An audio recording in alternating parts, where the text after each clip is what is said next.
My name is Aria Bennett, and I was 19 years old the day my family decided I no longer belonged. The strange part is that nobody yelled at me. Nobody threw me out of the house.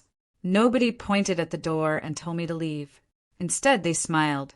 Looking back now, I think that hurt more than anything else. People imagine betrayal as something loud and dramatic. They picture screaming matches and broken relationships. But the deepest betrayals often arrive quietly. They come wrapped in polite words, fake concern, and smiles that hide selfish intentions. The day everything changed started like any other Saturday. My family had gathered at my grandmother Evelyn Bennett's estate for a celebration. My cousin Sophie had recently gotten engaged, and everyone was there. The house sat on 20 acres of beautiful land outside Cedar Ridge, surrounded by tall oak trees and rolling hills. It had been in our family for generations. To me, it was home. To some people sitting inside it that afternoon, it was something else entirely. It was money. I stood near the back garden, holding a glass of lemonade, while conversations drifted through the warm summer air. Laughter echoed across the patio. Music played softly through outdoor speakers. Yet, somehow I still felt alone. Nobody asked how college was going. Nobody asked about the scholarship I had worked so hard to earn. Nobody asked about the internship offer I had recently received. Instead, every conversation seemed to revolve around someone else. Sophie, Sophie's wedding, Sophie's future, Sophie's dreams. I wasn't surprised. I had grown used to being overlooked. For years, I felt like a guest in my own family. My grandmother was the only exception. From across the garden, Grandma Evelyn noticed me standing by myself. She always noticed. She smiled and waved me over. At 76 years old, she still carried herself with a quiet confidence that made people pay attention whenever she entered a room. Her silver hair was perfectly styled, and her sharp blue eyes seemed capable of seeing things other people missed, especially the truth. "Aria," she said warmly as I sat beside her. "You're hiding again." I laughed. "I'm not hiding. You've been standing by yourself for 20 minutes. Maybe I like the view."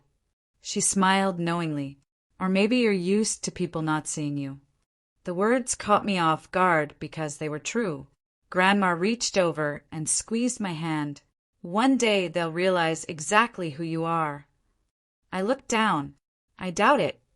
"Don't." Her voice became firm. "Never underestimate your own value simply because someone else fails to recognize it."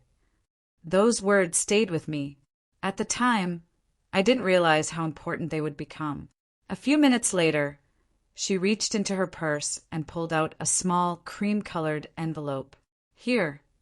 I frowned. "What's this?" "Something I want you to keep safe." I turned it over in my hands. There was no writing on it. No explanation, just a sealed envelope. "What is it?" I asked again. Grandma smiled. "You'll understand when the time comes." "That's mysterious." "Good." She patted my hand. "Some things are supposed to be." I slipped the envelope into my purse. Then the family was called inside for dinner. The long dining table was filled with relatives, laughter, and expensive food. Grandma sat at the head of the table. My father sat to her right. My Uncle Richard sat to her left. Everything seemed normal until my father cleared his throat. The room slowly grew quiet. "I've been thinking about the future," he said. Something about his tone immediately made me uncomfortable. Grandma noticed it too. She set down her fork. "So have I." My uncle exchanged a glance with my father, a glance that lasted less than a second. But it was enough. Something was happening. "We need to discuss the estate," Uncle Richard said. The atmosphere changed instantly. I felt it. So did Grandma. My father folded his hands together. "The property taxes keep increasing. The maintenance costs are becoming unreasonable. There may come a time when selling the estate makes more sense." The words hit me like cold water. Selling the estate? Selling this house? I looked at Grandma. Her expression never changed, but her eyes became harder. This home is not for sale. Her voice wasn't loud, yet every person at the table immediately fell silent. My father forced a smile. We're only discussing possibilities. No. Grandma looked directly at him. You're discussing profits. Nobody spoke, because she was right. The silence that followed told me more than any argument could. For the next 20 minutes, they talked about property values, developers, investments, and future opportunities. Nobody talked about family history. Nobody talked about memories. Nobody talked about legacy. They only talked about money. When dinner finally ended, Grandma asked me to meet her in her study. The moment I entered the room, I knew something was wrong. She closed the door behind us. Then she sat at her desk and looked at me carefully. Aria. The seriousness in her voice made my stomach tighten. Promise me something. What is it? No matter what happens, never let anyone convince you that your worth depends on their approval. I stared at her, confused, concerned, maybe even a little frightened. What do you mean? Grandma opened a drawer and pulled out a thick folder. For several seconds, she simply looked at it. Then she looked back at me, and what she said next would change my life forever. Because there are people in this family willing to sacrifice you for what they want. A chill ran down my spine, and for the first time that day, I realized the real danger wasn't outside this house. It was sitting at our dinner table. 2 weeks passed after that dinner. I couldn't stop thinking about what Grandma had said. There are people in this family willing to sacrifice you for what they want. The words replayed in my mind almost every day. At first, I tried convincing myself she was simply worried. Maybe she was being overly cautious. Maybe I was overthinking everything. But then small things started happening, and those small things slowly became impossible to ignore. One afternoon, I arrived at Grandma's estate earlier than usual. I had finished a college orientation program and decided to surprise her with lunch. The moment I stepped inside the house, I heard voices coming from the library. My father's voice, my Uncle Richard's voice, and Grandma's. The door wasn't completely closed. I wasn't trying to eavesdrop, but when I heard my name, I froze. Aria doesn't need to know every detail, my father said. Grandma's voice remained calm. Aria deserves honesty. Richard laughed. She's 19, Evelyn. She doesn't understand business. I felt my stomach tighten. Grandma answered immediately. She understands integrity better than most adults I know. The room became silent. Then my father spoke again. At some point, decisions have to be made. Not by you. Grandma's tone was sharper now. The estate belongs to me. I quietly stepped away before they noticed me. My heart was pounding. Something was wrong. Very wrong. That evening, Grandma and I sat on the porch overlooking the lake. The sunset painted the water gold and orange. Normally we would talk for hours, but this time she seemed distracted, tired, older. For the first time in my life, I noticed how fragile she looked. You okay? I asked. She smiled. I'm fine. I knew she wasn't. The next month brought more changes.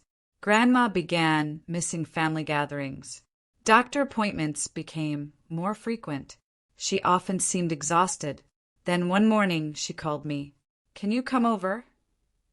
There was something unusual in her voice, something serious. I arrived 20 minutes later. She was waiting in her study, the same room where we'd had our conversation weeks earlier. This time the thick folder was already sitting on the desk. Beside it sat a woman I'd never met. She looked to be in her late 50s, professional, confident, sharp eyes. Aria, Grandma said. This is Margaret Lawson. The woman smiled politely. Nice to meet you. Margaret has been my attorney for nearly 15 years. Immediately my attention shifted. Attorney? Grandma folded her hands. There are some things you need to know. A cold feeling settled in my chest. The room suddenly felt smaller.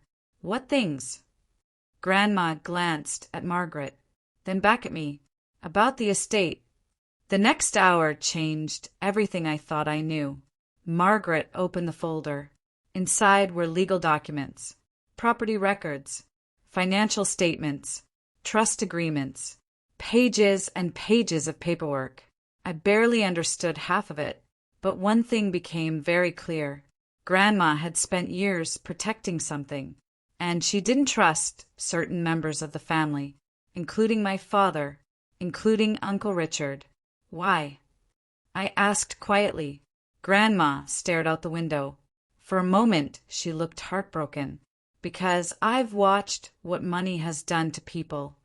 Margaret slid several documents across the desk. Your grandmother has taken legal precautions. My hands shook slightly as I looked at the papers. Precautions against what? Nobody answered immediately. That silence was answer enough. Against family, against greed, against betrayal. Finally, Grandma leaned forward. Aria. Her voice was gentle. But I need you to listen carefully. I nodded. If anything happens to me, people are going to start making promises. I swallowed hard. What kind of promises? They'll talk about family. They'll talk about sacrifice. They'll talk about doing what's best for everyone. She paused, then looked directly into my eyes. And most of it will be a lie. A chill ran through me. The room suddenly felt colder. Margaret handed me a business card. If you ever need help, call me. I looked down at the card, then back at Grandma. Fear was growing inside me now, a fear I couldn't explain, because for the first time, I wasn't worried about money. I was worried about losing her. As if reading my thoughts, Grandma smiled softly. You are stronger than you think, Aria Bennett. I forced a smile, but deep down I already knew something terrible was coming. And somewhere outside that room, my father and Uncle Richard were already making plans of their own, plans that depended on one thing, Grandma no longer being there to stop them. 3 months later, everything changed. The call came at 5:17 on a rainy Tuesday morning. I still remember the exact time because I stared at my phone for nearly a minute before answering. Something inside me already knew. No one calls that early with good news. Aria. It was Margaret Lawson. Her voice sounded different, softer, heavier. My heart immediately sank. What happened? A brief silence followed. Then she said the words I had been dreading. Your grandmother passed away early this morning. For several seconds, I couldn't breathe. The room felt frozen. The world seemed to stop moving. No, the word barely escaped my lips. I'm so sorry. I don't remember much after that. Only fragments. Sitting on the edge of my bed, staring at the floor, trying to process a reality I didn't want to accept. Grandma Evelyn was gone. The one person who had always believed in me. The one person who had always protected me, gone. The funeral took place 4 days later. Gray clouds covered the sky. Cold wind swept across the cemetery. Dozens of people attended. Former employees, neighbors, friends, family members, people whose lives she had touched. As I stood beside her grave, I noticed something strange. My father wasn't crying. Neither was Uncle Richard. Instead, they kept whispering to each other, even during the service. At first, I told myself I was imagining things. Then I saw Richard pull out a notebook. He showed my father something written inside. My father nodded. The timing felt wrong, terribly wrong. The woman who had built this family hadn't even been buried yet, and they were already discussing something else. something important enough to steal their attention from the funeral. That night, after everyone left, I sat alone in my apartment. The silence felt unbearable. Every corner reminded me of her. Every memory hurt. Then my phone rang. Margaret, tomorrow morning. Her voice remained professional. There will be a reading of the estate documents. I frowned. Already. Your grandmother specifically requested it. That surprised me. Grandma had planned everything carefully, even this. The next morning, I arrived at Margaret's office. My father was already there. So was Uncle Richard. Sophie sat beside her fiancé. A few other relatives occupied chairs around the room. The atmosphere felt tense. Everyone knew why they were there. Inheritance. Margaret entered carrying several folders. The room became silent. She sat down, opened the first folder, and began reading. At first, everything seemed normal. Specific gifts, charitable donations, personal items, family heirlooms. Then the real estate section began. Immediately, I noticed my father's posture change. Richard leaned forward. Both looked eager, almost excited. Margaret continued reading. Several investment accounts had been distributed to charities. Certain savings accounts were divided among family members. Then she reached the final section. The estate, the largest asset, the house, the land, the investments attached to it, everything. The room became completely silent. I could practically feel everyone's heartbeat, including my own. Margaret adjusted her glasses. Then she read the words that changed everything. Upon my passing, all remaining estate assets shall transfer according to the Bennett Family Preservation Trust. Nobody moved. Nobody spoke. My father frowned. Richard looked confused. Margaret continued. The sole beneficiary of this trust shall be Aria Bennett. Silence. Absolute silence. Then chaos. What? My father's voice exploded across the room. Richard immediately stood. That's impossible. Margaret remained calm. It is legally valid. My heart was pounding so hard I could hear it. I wasn't expecting this. Not completely. I knew Grandma had planned something, but not this. Never this. My father turned toward me. His face had gone pale, then red, then pale again. You knew about this? No. And for once I was telling the complete truth. I knew there were protections. I didn't know the full extent. Richard slammed his hand on the table. This is manipulation. No, Margaret replied. This is your mother's decision. The room erupted into arguments. Voices overlapped. Accusations flew.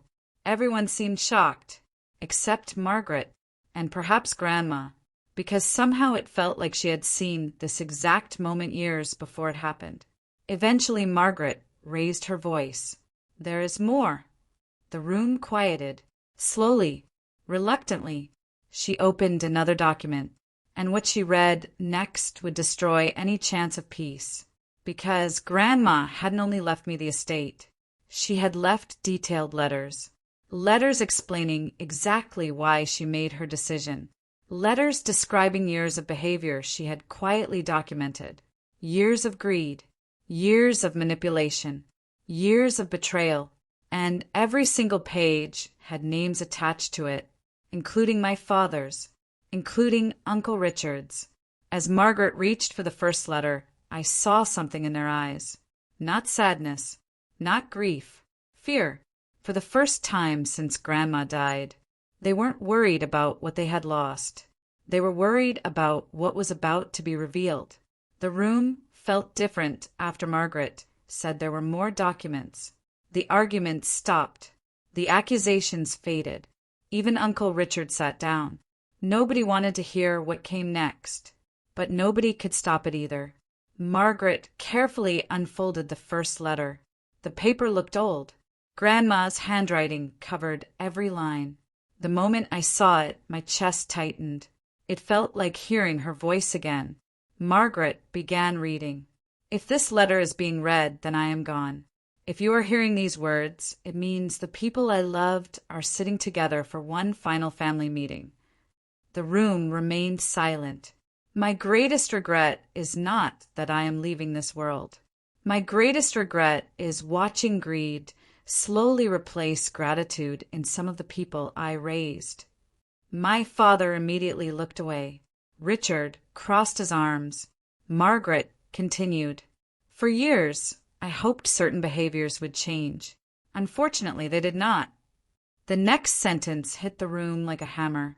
I have watched repeated attempts to pressure me into selling my home. Nobody moved. Nobody breathed. Margaret read every word exactly as written. I have been approached countless times about developers, property sales, and financial opportunities. None of these conversations were motivated by concern for me. My father's face darkened. Richard stared at the table. The letter continued. They were motivated by money. A heavy silence followed. Then Margaret opened another page. This decision was not made suddenly. It was made after years of observation. My stomach twisted. Grandma had been watching everything. Everything. Every conversation. Every attempt. Every manipulation. And she had documented it all. Margaret continued. Aria never asked me for money. My eyes filled with tears. She never asked for property. She never asked for inheritance. She asked whether I had eaten. She asked whether I needed help. She asked whether I was lonely. Across the table, Sophie quietly lowered her head. Nobody spoke, because nobody could deny it. Grandma's words were true. Margaret turned another page. Then came the sentence that changed everything. 3 years ago, Richard attempted to introduce a developer to me without my permission. Richard immediately stood. This is ridiculous. Margaret ignored him. 2 years ago, Gregory suggested placing portions of the estate into joint ownership. My father froze. The room went completely silent. Even I hadn't known that. Margaret continued reading. Both requests were denied. I watched my father's expression change. The anger was gone now, replaced by something worse. Embarrassment, because everyone in the room was hearing it. Every cousin, every relative, every family friend present. The truth was finally being spoken out loud. Richard pointed at Margaret. This isn't relevant. It is extremely relevant, she replied calmly. Then she continued reading. I do not believe Gregory or Richard are evil men. That surprised everyone, including me. Margaret paused briefly, then continued. I believe they became consumed by financial desperation. The room softened slightly for a moment. Then came the next line. And desperate people often convince themselves that selfish actions are justified. Nobody had a response to that, because nobody could argue with it. The truth has a strange power. It doesn't need defending. Margaret reached the final page. The room became still. My decision was never about punishment. She looked directly at me, as if Grandma herself were speaking. It was about trust. My throat tightened. The letter continued. Aria Bennett understands the difference between ownership and responsibility. She understands that some things are valuable because they cannot be replaced. That house is not merely land. It is history. It is memory. It is family. Tears rolled down my face. I didn't even try to stop them. Neither did several other people in the room. Then Margaret read the final paragraph. If my family is angry after hearing this, let them be angry. If they are disappointed, let them be disappointed. But if they truly loved me, they will respect my choice. The room remained silent for several seconds. Then Margaret folded the letter. Nobody spoke. Nobody moved. The truth had finally arrived, and it was impossible to put back in the box. Then Richard suddenly laughed. Not a happy laugh, a bitter one. So that's it. His eyes moved toward me. She gives everything to a 19-year-old girl. Margaret calmly opened another folder. No. Richard frowned. What now? She looked directly at him. Now we discuss the second matter. My father slowly raised his head. The color drained from his face, because he recognized the folder immediately, and whatever was inside it, he clearly didn't want anyone else to see. For the first time that day, I saw genuine fear in his eyes, and I knew something much bigger was about to be revealed. Margaret placed the second folder on the table. The moment my father saw it, every bit of color disappeared from his face. Uncle Richard noticed immediately. What is that? Margaret didn't answer right away. Instead, she slowly opened the folder and removed several documents. Then she looked around the room. 3 years ago, Evelyn Bennett asked me to begin documenting unusual financial activity related to the estate. The room became silent again. My father lowered his eyes. Richard's confidence started fading. Margaret continued. At first, she believed there had been misunderstandings. She slid the first document across the table, but eventually she concluded otherwise. Richard grabbed the paper. His expression changed instantly. What the hell is this? A copy of a proposal submitted to a developer. I frowned. Developer? Margaret nodded. The proposal included estimated sale values for portions of Evelyn Bennett's property. The room froze. My father stared at the table. Richard looked furious. That's not illegal. No, Margaret replied. But presenting property for future sale without the owner's knowledge raises serious concerns. She opened another document, then another, and another. Emails, letters, meeting records, property evaluations, years of planning, years of conversations, years of attempts to position the estate for sale. Everything documented, everything organized, everything preserved. Grandma truly had seen it all. The silence became unbearable. Finally, my father spoke. His voice sounded older, smaller. I never wanted to hurt her. Nobody answered, because intentions didn't matter anymore.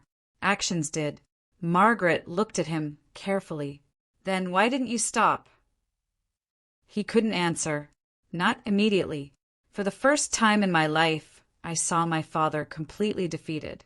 Not angry, not defensive. Defeated. I was drowning. The words barely escaped him. The business was failing. He rubbed his face. The loans kept growing. The bank kept calling. I thought if the property sold. His voice cracked.